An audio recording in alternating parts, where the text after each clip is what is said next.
لبيك اللهم لبيك পবিত্র হজ আজ লাব্বাইক ধ্বনিতে মুখর আরাফার ময়দান। আজ বৃহস্পতিবার পবিত্র হজের দিন, ইয়াউমুল আরাফা।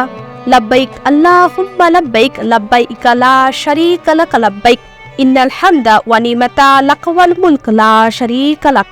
মধুধ্বনির প্রতিধ্বনিতে পবিত্র আরাফার পাহাড় ঘেরা ময়দান ছাপিয়ে আকাশ বাতাস মুখর ও প্রকম্পিত। এখন সুউচ্চ কণ্ঠ নিনাদের তালবিয়ায় মহান আল্লাহ তাআলার একত্ব ও মহত্বের কথা বিঘোষিত হচ্ছে প্রতি অনুক্ষণে। আমি হাজির, হে আল্লাহ, আমি হাজির, তোমার কোনো শরিক নেই, সব প্রশংসা ও নিয়ামত শুধুই তোমার, সাম্রাজ্য তোমারই, তোমার কোনো শরিক নেই। বিশ্ব মুসলিমের মহাসম্মিলন পবিত্র হজ।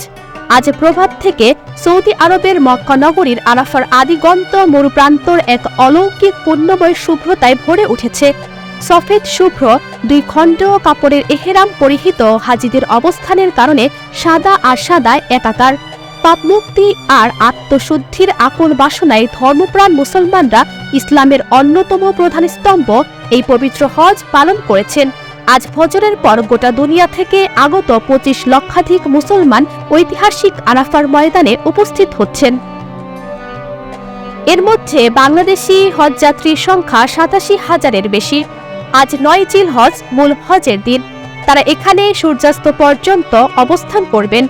আরাফার ময়দানের মসজিদে নামিয়ায় জোহরের নামাজের আগে এবছর পবিত্র হজের খুতবা দেবেন মসজিদে হারামের প্রখ্যাত খতিব ও সৌদি সিনিয়র ওয়ালামা পরিষদের সদস্য ডক্টর শাইখ সালেহ বিন হুমায়েদ।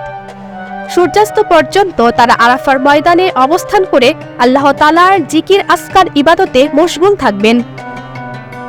অতঃপর মুজদালিফার উদ্দেশ্যে আরাফার ময়দান ত্যাগ করবেন। মুজদালিফায় গিয়ে মাগরিব ও এশার নামাজ এশার ওয়াক্তে একত্রে পড়বেন এবং সারা রাত অবস্থান করবেন। মিনায় জামরাতে নিক্ষেপ করার জন্য 70টি কঙ্কর এখান থেকে সংগ্রহ করবেন। মুজদালিফায় ফজরের নামাজ পড়ে পুনরায় মিনার উদ্দেশ্যে রওনা হবেন। 10 জিলহজ মিনায় পৌঁছানোর পর হাজিদের পর্যায়ক্রমে 4টি কাজ সম্পন্ন করতে হয়। প্রথমে মিনাকে ডান দিকে রেখে হাজিরা দাঁড়িয়ে শয়তানকে জামারা পাথর নিক্ষেপ করবেন। দ্বিতীয় কাজ আল্লাহর উদ্দেশ্যে পশু কুরবানি করা। অনেকে মিনায় না পারলে মক্কায় ফিরে গিয়ে পশু কুরবানি দেন। তৃতীয় পর্বে মাথা ন্যাড়া করা। চতুর্থ কাজ তাওয়াফে জিয়ারত। জিলহজের 11 তারিখ মিনায় রাত যাপন করে দুপুরের পর থেকে সূর্যাস্তের পূর্ব মুহূর্ত পর্যন্ত সময়ের মধ্যে হাজিরা বড়, মধ্যম ও ছোট শয়তানের উপর 7টি করে পাথর নিক্ষেপ করবেন, আর এই কাজটি করা সুন্নত। 12 জিলহজ মিনায় অবস্থান করে পুনরায় একইভাবে হাজিরা 3টি শয়তানের উপর পাথর নিক্ষেপ করবেন। শয়তানকে পাথর নিক্ষেপ করা শেষ হলে অনেকে সূর্যাস্তের আগে মিনা ছেড়ে মক্কায় চলে যাবেন।